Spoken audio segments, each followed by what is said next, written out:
ulqiya saharatu saajidiin nimankii saxaradaha waa la riday iyagoo ah kuwii sujuudsan qaaluu waxay yiraahdeen markay soo miirsadeen aamanna waxaanu aqoonsanay waxaanu i'tiraafnay birabbil caalamiin caalamiinta rabbigoodna waxa weeye waa caalamiin waxa leeyahay wix ilaahay ka soo hara rabbina waxa weeye taliya marka maxay leeyihiin waxaanu aqoonsanay oonu i'tiraafnay makhluuqaadka oo dhan taliyihii hagayay ee maamulayay baan u aqoonsanay annagana nolosheena inuu hago maamulo daryeelo sidoo isaga noogu taliyana inaan aqbalno rabbi muusa wa haaruun rabbiga keeway waa nabiyullaahi muusa iyo haaruun rabbigood allah noloshooda maamula ta u taliya ee yiraahdo muusa haaruun waxa sameeya waxaana sameeyna rabbiga baanu i'tiraafnay fircoon ma ogolin waan ku gacan seernay biiraahdeen haddaba fircoon muxuu sameeyay qaala fircoon wuxuu yiri aamantum bihi oo kale ma ilaahay baad rumaysaan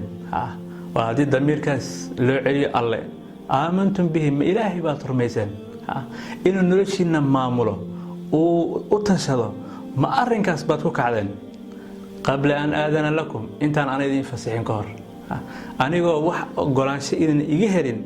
مياد إلهي اعترافتين أو ترادين إساقان لو شيئنا معمولي ومعنى وامحي فرعون إن إلهي يعني لا عابده لنعنى مديدنا لكن وحوليهي وإن مركز إلهي عابده إنسان أنت أنيقا أن إذن أقلاده إلهي كو عابده وحي شعائر الصلاة إن الإله أتوكتان لكن قوانين حركنا وهنا أنا قال لي